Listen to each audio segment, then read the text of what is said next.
Welcome, guys, to episode 9 of the Stanky Sports Show. I'm Jack Stanky, joined here with Timothy O'Hare and Jackson Parisa, two great basketball analysts I brought to the show. Thanks, guys, for joining me today. Thanks for having me, sir. Of course. So, I got 4 words for everyone watching this. The NBA is finally back. Oh, that was 5 words. I wanted to make it 4, but that was 5 words. The NBA is finally back. The NBA and the NBA Players Association reached a deal starting the season July 30th. There will be an NBA champion crowned this year. We're just not sure who it will be. Timmy, let me start with you. What will this hiatus of the NBA have an effect on the top 3 teams in the league, like the Bucks, Clippers, Lakers? How will this affect them winning a championship? I mean, it's all about the training that they've had. It depends if they have courts, gyms at their houses, and how they've been training, because they only have the month of training before they have to start playing again. And Jackson, I know you're a giant diehard LeBron James fan. Do you think that the Lakers have what it takes to win the championship, even though they had a long time without playing? You're right. I think they definitely have a chance. They had a chance in the regular season, and I think that LeBron's been getting his players ready this whole time, so I don't think they'll miss a beat, get right back into it. I think a lot of people will know that the Clippers and Lakers will most likely face off in the Western Conference Finals. But just to give some background story to all the viewers here, the NBA invited 22 teams to Orlando, 13 from the West, 9 from the East. If you're within 4 games back of an 8th seed in the playoffs, you were invited. That's why there were more West than Eastern teams. They're only going to play in Orlando, and they're going to all stay at Disney along with their families and trainers and people like that. So make sure to confine them so that no coronavirus cases really get out. And they're going to start testing next week. They hope to start play on July 30th. And just some other tentative dates I'm reading off here. August 25th is going to be the NBA draft lottery, and October 15th is going to be the NBA draft. But before that, we're going to have the beginning of the NBA Finals on September 30th. And if there is a great Game 7 played, it will be played on October 12th if there's a Game 7 played between the NBA champions. I personally see either the Lakers or the Clippers coming out of the West, no doubt. Is there any question about the Eastern Conference, or are the Bucks a superhouse power team that no one will mess with to go out? Yeah, I could see that, but I could see the Heat also. Really? Heat, yeah, I could see that. Sleepers. Yeah. Or the Sixers. Why if they the lost. Heat? The Heat, they came off they were a pretty good run before the hiatus started, and Jimmy Butler, Bam Adebayo, they're all playing great. So I could see them a little underdog to make to the finals. Definitely. That would be cool, seeing an underdog make the finals. I mean, the Celtics are definitely another option with Jason Tatum playing absurdly well before the NBA season stopped. You have the 76ers, who, when healthy, are one of the better teams in the NBA, along with Joel Embiid leading that team with Ben Simmons. But, Giannis altogether on the Bucks team, along with Eric Bledsoe and all of them, I feel like they have a really good shot of making it and a really good shot of winning it. Timmy, let me ask you a question.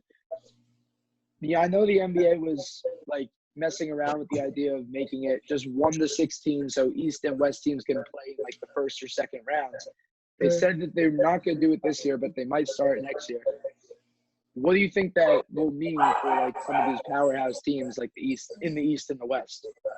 I think there would definitely be more West teams, because I think they are the powerhouse of the league, and I could see it working, but I like the 8 teams from each conference better.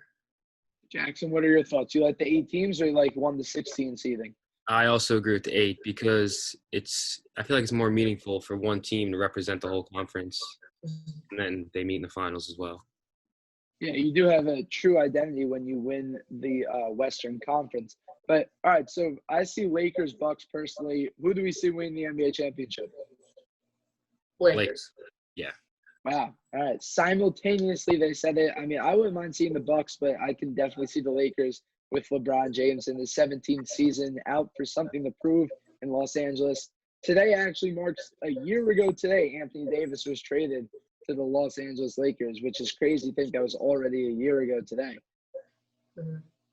But going to some of the more current events news now, I know that Kyrie Irving held a call with a lot of the players in the league saying that between all these protests going on and all the rioting, that the NBA might just be a distraction for everything. But LeBron James, on the other hand, came out and said that they're playing. Him and Pat Beverly both said they want to play. They want to start the season going because they're basketball players at heart and they want to play. Timmy, what are your thoughts on Kyrie Irving saying that the NBA coming back could just maybe be a distraction towards the bigger issues in the world right now? I see what he means. He wants to stand up for George Floyd and everything that's happening.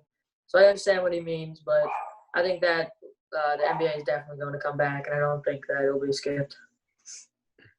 Jackson, what are your thoughts? I definitely see what he's saying. I respect it, but also I was reading this thing earlier today about how if the media coverage on the protests and the injustices stops, I think the NBA would be a great way to continue that and for a chance to continue to speak out throughout the next few months.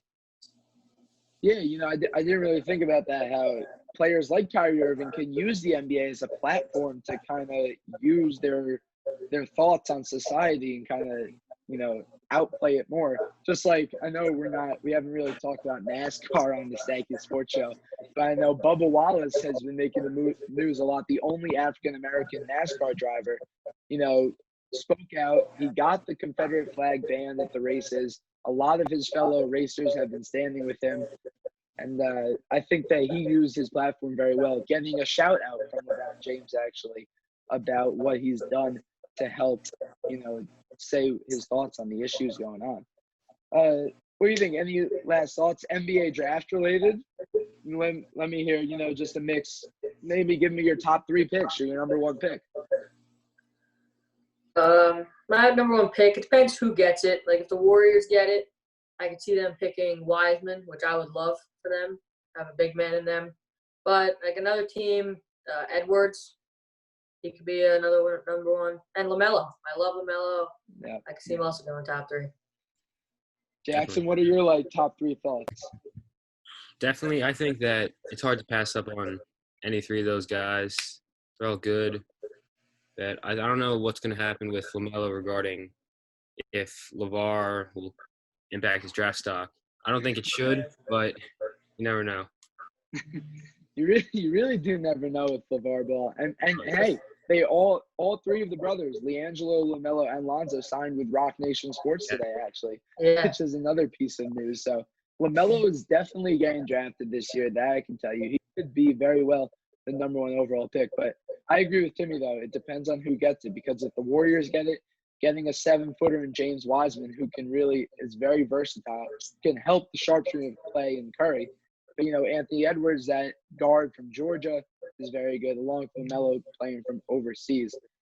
And, that really wraps it up. I just wanted to get a quick episode in talking about how the NBA is coming back. I know all of us are excited about it. Finals MVP, guys, is it LeBron? Yeah, if they win, it's LeBron. Mm-hmm. What if the Bucks win, though? It's definitely Giannis, right? Yeah. Yeah. Unless, Chris Middleton goes for, 35 a game, but. I genuinely see if Giannis can beat the Lakers, I feel like this year, I feel like he can kind of start something of his own, like some sort of dynasty up in Milwaukee. Yeah. He's very good. If they can get some other free agents, unless he goes with the Warriors after his Instagram got hacked and said that he was going to the Warriors. Hey, you truly do never know. But thank you guys for tuning in again to episode 9 of the NBA coming back. I mean, I'm super stoked about it. And we're going to have another show next week. I know that I took a 2-week hiatus going on with everything, but this episode was good. Thank you, Timmy and Jackson, for joining me again. Definitely going to call both of you guys back in at some point. And we will see you next time. Stanky Sports Show. Peace out.